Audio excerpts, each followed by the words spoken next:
Ini kesaksian Putra Jenderal Ahmad Yani yang selalu menangis usai menonton film G30 SPKI.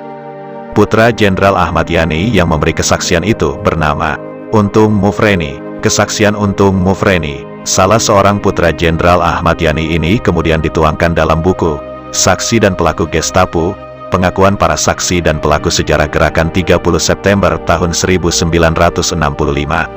Seperti dikutip dari buku Saksi dan Pelaku Gestapo, Pengakuan Para Saksi dan Pelaku Sejarah Gerakan 30 September tahun 1965, Untung Mufreni adalah anak ketujuh dari 8 bersaudara putra-putri Jenderal Ahmad Yani.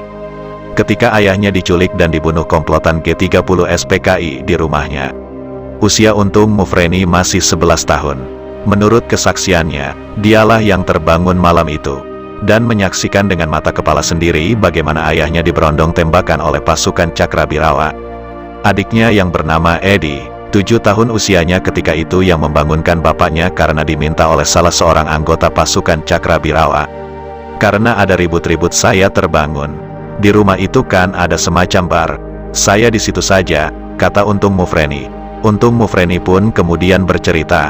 Kata dia, waktu terjadi perselisihan atau pertengkaran antara ayahnya dengan pasukan Cakrabirawa, ia melihat sang ayah sepertinya disuruh cepat-cepat menghadap presiden. Bapak mau ganti baju, waktu itu pakai piyama agak biru.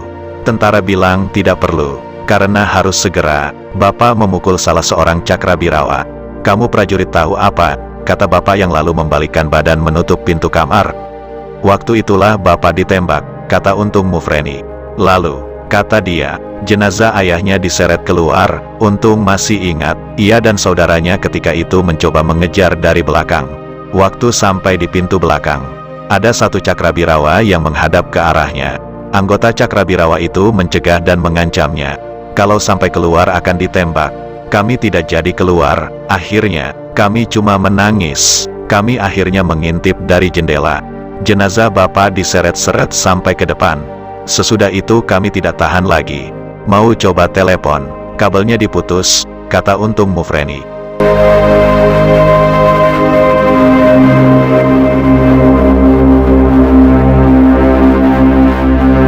Tak berapa lama kemudian ibunya datang dengan beberapa pengawal pribadi ayahnya. Begitu ibunya masuk dan melihat darah bekas seretan, ibunya menangis. Masuklah ibu ke dalam, dekat meja makan dan melihat darah di situ. Lalu dia ambil baju bapak yang terakhir malam itu dipakai. Darah itu dipel dengan baju itu. Lalu baju itu dilapkan ke muka ibu. Baju itu lalu dibungkus. Ibu cuma bawa baju itu kemana-mana. Tidur pun dibawa, kata Untung Mufreni. Dalam kesaksiannya Untung Mufreni juga sempat menumpahkan kejengkelannya terhadap serka bungkus. Pemimpin pasukan penculikan Maijen MT Haryono yang setelah bebas dari penjara banyak mengumbar pernyataan. Kata Untung, bungkus setelah bebas dari penjara memang banyak mengumbar cerita bahwa di lubang buaya tidak terjadi penyiksaan. Kalau bungkus bilang bahwa dia bangga, menurut saya yang dibanggakan adalah bahwa tugasnya sudah selesai.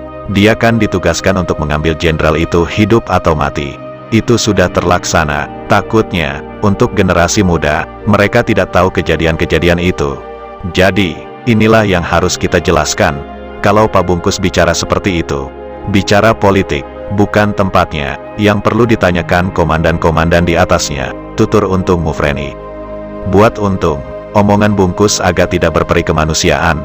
Kata Bungkus tentara, kalau disuruh membunuh, ya, harus membunuh. Benar katanya, kami disuruh tembak. Iya, kita tembak mereka. Kok enteng begitu, kata Untung.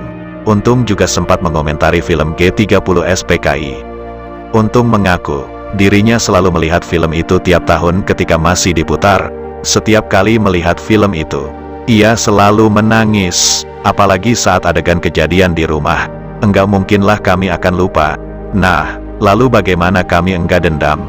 Kami marah. Tapi untuk diri sendiri, dendamnya jelas kepada PKI dan yang termasuk di dalamnya Cakrabirawa dan beberapa oknum angkatan darat yang dipengaruhi.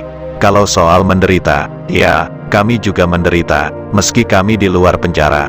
Beda memang, tapi, bedanya lagi, Bungkus bisa kembali ke keluarganya. Ayah kami enggak bisa lagi kembali kepada kami, kata Untung. Waktu itu, Kata Untung, sebenarnya jadwal ayahnya dipanggil presiden sudah ada, yakni akan menghadap Bung Karno pada pukul 7 pagi tanggal 1 Oktober tahun 1965. Enggak usah diambil, Bapak pasti datang. Enggak usah dibunuh, Bapak akan datang. Soal lubang buaya, Bungkus boleh bicara apa saja, itu hak dia. Cuma, kan bukan dia saja yang waktu itu berada di sana. Makanya, saya mau tahu Pak Sukitman, polisi yang ditangkap di dekat rumah Pak Panjaitan, ngomong apa dia? Dia kan dapat bintang. Kalau dia berbohong, copot bintangnya, kata Untung.